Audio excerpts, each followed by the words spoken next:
Hello friends! Farming is a big part of Stardew Valley, and as farmers, we probably want to get the most out of it as possible. One way to maximize our farming potential is through fertilizers, which can increase growth rates, increase quality, or even reduce the amount of watering that we have to do. So, which fertilizers are the best? Well, of course it depends on a lot of factors, including season, the type of crop, or your overall progress in the game. Based on some of my scientists' work on Speed-Gros and my own experiences as a farmer, I've decided to rank all of the Stardew Valley fertilizers. If you find this interesting, please like and subscribe for more videos like this, and let me know if there are any other topics like this that you'd like to see as well. With that, let's get into it. There are a few criteria to evaluate the different fertilizers, and each of them can be a little subjective, so I'm going to rank these on a tier list rather than an ordered top 10. To compare them all, we'll be looking at their effectiveness, both absolute and relative. The top tier will always be most effective, but how much better is it, and is that improvement worth the cost? Speaking of cost, how realistic is it to buy or craft these? When do they become available? How impactful are they? Do they change the way that you play and set up your farm, or does it just lead to incremental changes to crop revenue? First, let's take a look at the 3 varieties of fertilizer. All 3 of these will increase the quality of your harvested crops. For crops that produce multiple fruit per harvest, this only applies to the first fruit. On the other hand, multi-harvest crops will retain this bonus for the first fruit from each harvest. The effectiveness of fertilizer varies depending on the farmer's level, but we've plotted the effectiveness of the fertilizers based on an average price of the harvested crops at level 10 farming. We'll use this as a reference for the rankings. Basic fertilizer is available from Pierre starting on Spring 15 of Year 1 for 100 gold. This isn't exactly cheap for what it gets you, but don't worry. It becomes available for crafting at level 1 farming and costs just 2 sap to make. This is easily the most accessible of all of the fertilizers. Sap is very abundant if you're collecting wood regularly, and it has such low value, it's barely worth selling. There aren't a ton of other uses for sap either, so there's very little downside to throwing basic fertilizer on everything until you have access to something better, especially if you plan on getting multiple harvests from each fertilized tile. The decent performance and easy access make basic fertilizer pretty useful, and it can turn the tides in your favor in your first year on the farm, especially if you're trying to complete the quality crops bundle or just get a gold star cauliflower for the luau potluck. With that said, it will become a little less valuable later in the game, especially once other processing methods start making certain crops quality obsolete. Overall, I'll give basic fertilizer a B. Next up, we have quality fertilizer. This becomes available from Pierre starting in Year 2 for 150 gold. If you're buying it, that doesn't look too bad compared to the cost of basic fertilizer. Even if the ingredients are still pretty cheap, unlike basic fertilizer, it will take a little while to reach level 9 farming required to craft the quality version. I think quality fertilizer might have one of the most inflated level requirements in the game for crafting, especially for how small the improvement over basic fertilizer is. Don't get me wrong, if you plan ahead, you can certainly hit level 9 in your first summer, but if you're making that kind of farming push, you're probably more interested in setting up kegs than you are the quality of your produce. If this was a recipe granted at level 6 farming, I'd probably put it in line with basic fertilizer, but outside of what I get from rewards, I rarely use, craft, or buy quality fertilizer. I'm going to put this all the way down in C tier. Deluxe fertilizer is available only through crafting. Interestingly though, you get this recipe from Key's Walnut Room for 20 key gems. Because you buy this recipe, there's no required farming level, which means you could technically get this recipe even earlier than quality fertilizer depending on how you're playing. It will cost you 1 iridium bar and 40 sap to make a quantity of 5 deluxe fertilizers. By the time you have access to it though, it's probably not as steep as it may sound. Plus, you'll have reached Ginger Island and have a greenhouse, so a lot of your deluxe fertilizer applications might be meant to be permanent anyway.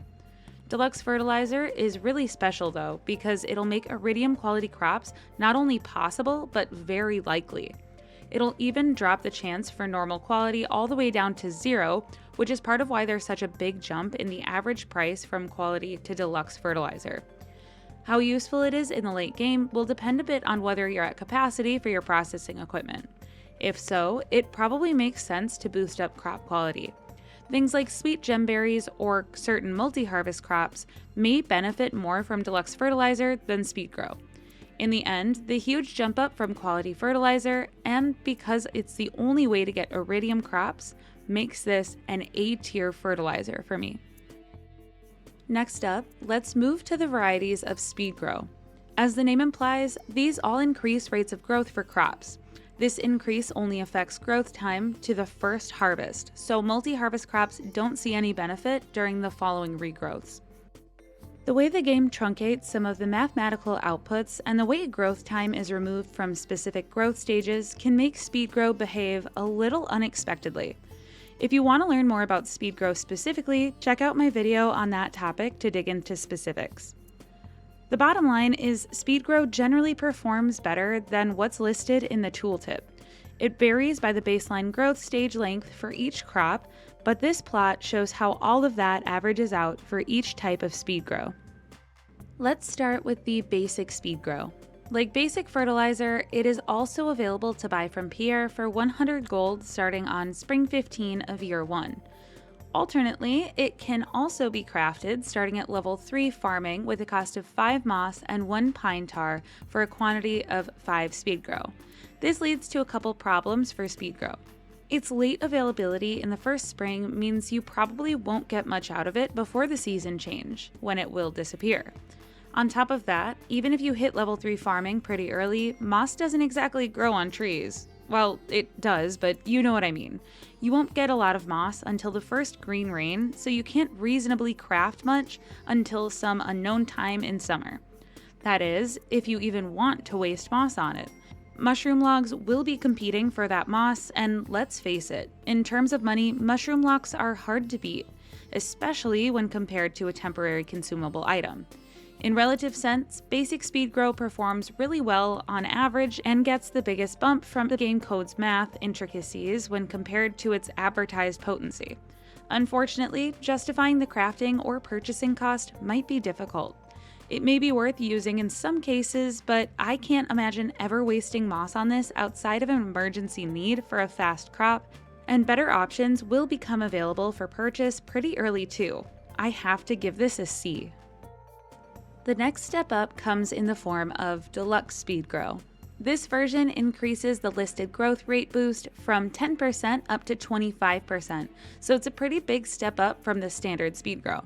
It can be crafted, starting at level 8 farming, and requires 5 bone fragments, 1 oak resin to craft 5. The bone fragments are much easier to get than moss early on, with easy access to skeletons in the frozen floors of the mines.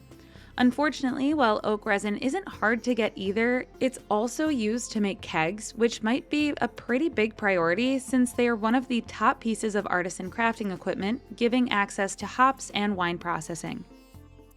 You can buy Deluxe Speed-Gro from Pierre starting in year 2 for 150 gold, which might seem a little late in the game for some. Luckily, it can also be purchased for 80 gold on Thursdays from Sandy at the Oasis in the desert. For experienced players, reaching the desert by summer, year 1, is pretty reasonable, with money being the main obstacle for bus repair. Effectiveness of Deluxe Speed-Gro really depends on the crop, but generally it does pretty well. You'll have to decide if it's worth it on a case-by-case basis, but when you consider that it can be the difference between 2 and 3 starfruit harvests in the summer, this can really make you some extra cash in the right situations. It's not much less effective than the last form of Speed-Gro, and if you consider that it can also be the least expensive form of Speed-Gro, it's super gold efficient too. I'd probably give this a B if it weren't for its availability for such a low price in the desert. Once it's available to you there, it starts to make standard Speed-Gro pretty obsolete, and it's way more accessible than the next form. I think this one just sneaks into the A tier. Speaking of the next form of Speed-Gro, next up is Hyper Speed-Gro, which further increases the growth rate up to 33%. After seeing a 15% improvement with the Deluxe Speed-Gro, only getting 7 more with Hyper Speed-Gro may feel a little disappointing. On top of that, the availability of Hyper Speed-Gro is a major downside too. You can only get the recipe from Key's Walnut Room for 30 key gems. On top of that, you'll need 3 bone fragments and a radioactive ore to craft each one. Radioactive ore isn't exactly common, and you'll need to have unlocked the dangerous version of the mines or Skull Cavern to find it. Getting 5 ore to craft something with a radioactive bar might not be ideal, but needing 120 ore just to cover the greenhouse starts to seem like a lot. If you add in the full coverage of Ginger Island or your farm, it's really going to start to add up. Since multi-harvest crops don't benefit from Speed-Gro after the first harvest, it may not be worth your while either, especially if your goal is solid fields of ancient fruit. I think Starfruit can come out a little bit ahead if you're willing to go all out with Hyper Speed-Gro and you're also willing to swap between agriculturist and artisan professions. It's your call in the end, but there's not much need for money once you've gotten the golden clock and the obelisks, so the extra work of Starfruit versus ancient fruit has never been worth it for me.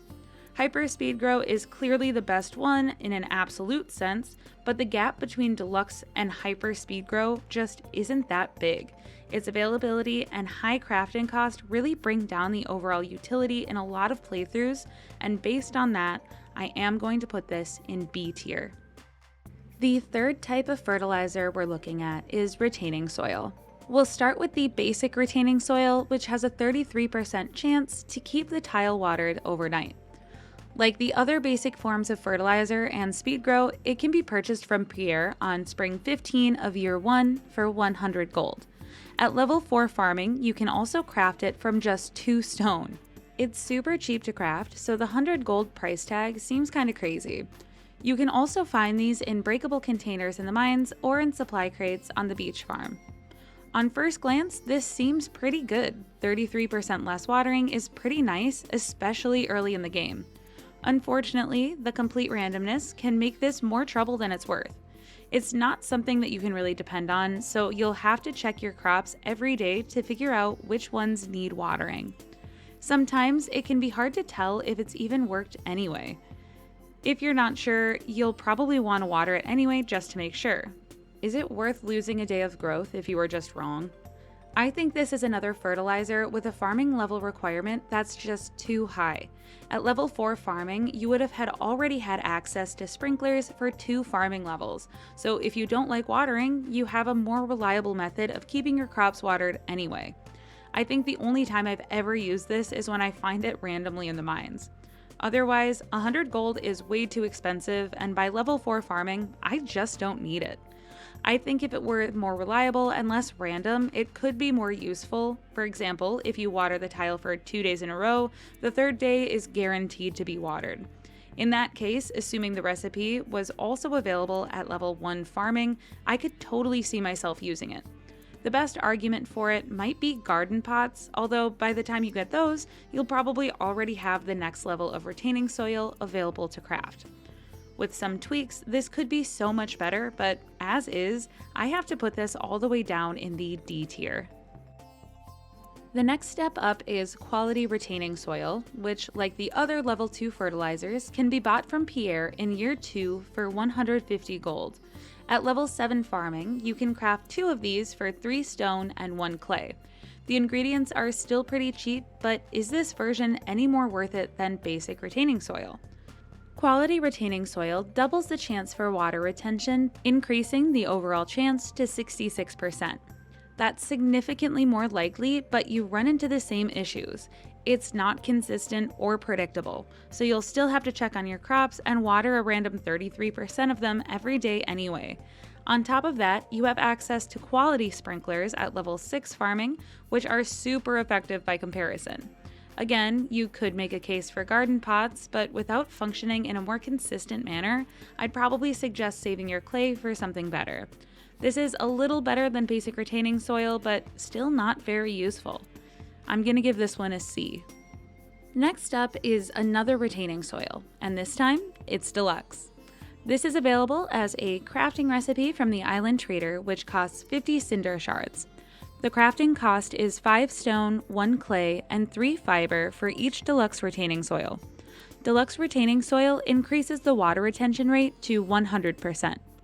While that's only a 33% change from quality retaining soil, it also makes a huge difference.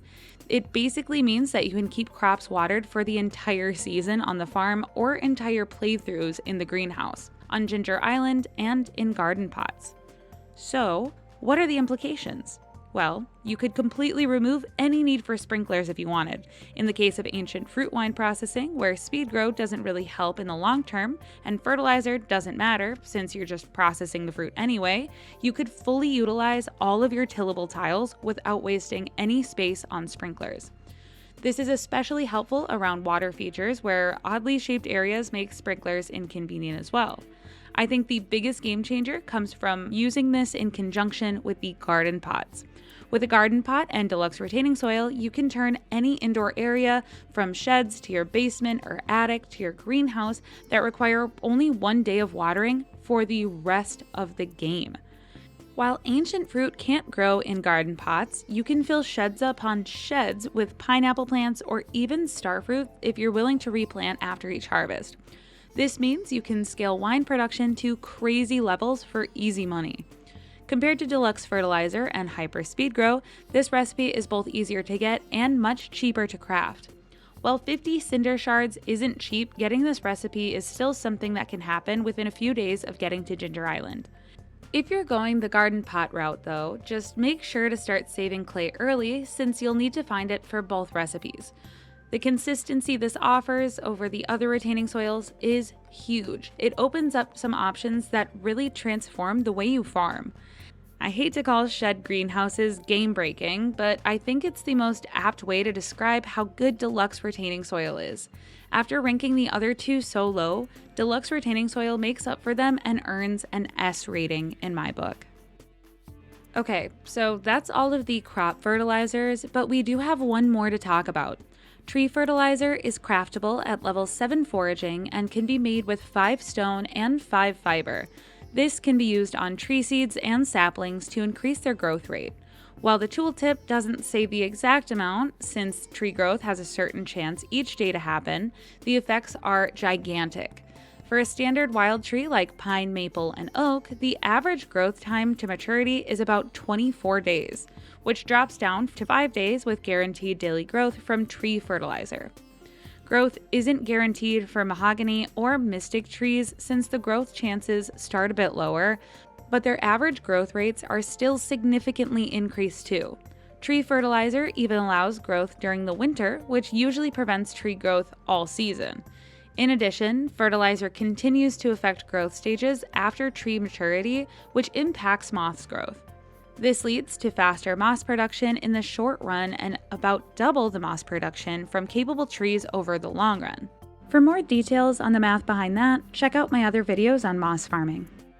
I think tree fertilization is often overlooked since trees on their own aren't worth much more than the wood and tabber products that they make, but given the value of mushroom logs and the moss required to make them, tree fertilizer is super valuable.